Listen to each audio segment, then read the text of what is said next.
Ya, salam nagari. Pada video kali ini kita akan membahas tentang formasi 3-4-3 Coach Sintayong yang dipertanyakan oleh sebagian pengamat dan gaya bermain bertahan timnas Indonesia yang juga dikritik oleh sebagian pengamat. Pada video kali ini kita akan membahasnya. Tapi sebelum itu yang baru bergabung dengan channel ini membahas seputar sepak bola baik dalam maupun luar negeri. Jadi yang baru bergabung, minta tolong subscribe-nya dan tekan tombol like-nya agar channel ini berkembang. Ya, sebagian kritik yang dialamatkan oleh Coach Sintayong adalah tentang formasi 3-4-3 yang dinilai kurang cocok untuk timnas Indonesia. Dan gaya bermain bertahan yang juga dikritik oleh sebagian pengamat. Kita akan bahas dulu tentang formasi 3-4-3 oleh Coach Sintayong.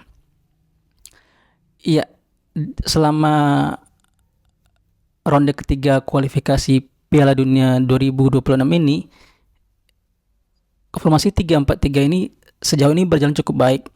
Dari 6 pertandingan yang dilalui di ronde ketiga ini, kita sebenarnya bermain baik dengan formasi 3-4-3.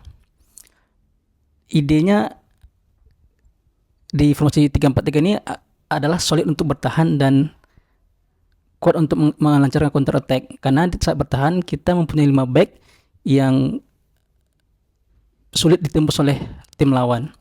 Jadi saat bertahan kita cukup solid kecuali melawan Jepang. Karena itu formasi 3-4-3 menurut saya masih sangat baik sejauh ini.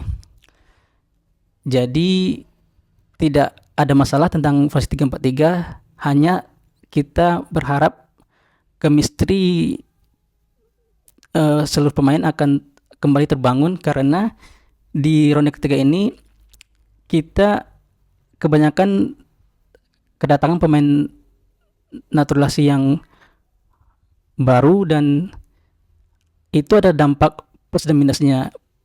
Dampak positifnya yaitu meningkatkan kualitas timnas kita, namun di sisi lain dampak negatifnya itu jika pemain tersebut baru diturunkan, itu membutuhkan chemistry antar pemain dan butuh adaptasi lagi. Jadi ya, formasi 3-4-3 sejauh ini masih cukup solid untuk dijalankan oleh Coach Sintayong. Melatih klub dan melatih timnas itu berbeda. Jika kita melatih klub, kita hampir latihan setiap hari. Jadi kita masih bisa memperbaiki kesalahan-kesalahan itu hampir tiap minggu. Sedangkan melatih tim nasional itu latihannya hanya 5 kali dalam setahun, yaitu dalam kalender FIFA Matchday. Jadi kalau ingin mengganti sistem itu biasanya setelah turnamen digelar atau biasanya setelah Piala Dunia atau Piala Asia untuk kawasan Asia atau Piala Eropa untuk kawasan Eropa. Seperti contoh Jepang saat di Piala Asia kemarin, dia bermain dengan formasi 4-3-3. Namun setelah Piala Asia, Jepang merubah sistem permainannya menjadi 3-4-3. Iya, itu soal formasi yang sejauh ini menurut saya tidak ada masalah. Dan yang kedua itu soal gaya bermain bertahan yang juga dikritik. Katanya kita sudah punya pemain berkualitas, kenapa masih bermain bertahan? Iya, idenya dalam defense counter itu adalah kita bertahan dengan cukup baik dan menggunakan counter attack untuk mencetak gol. Dan sejauh ini kita itu menjalankan dengan baik. Kita bertahan dengan cukup solid dan kita juga dapat beberapa peluang dalam counter attack di 6 pertandingan ronde ketiga ini. Namun masalah finishing membuat kita kesulitan untuk mencetak gol.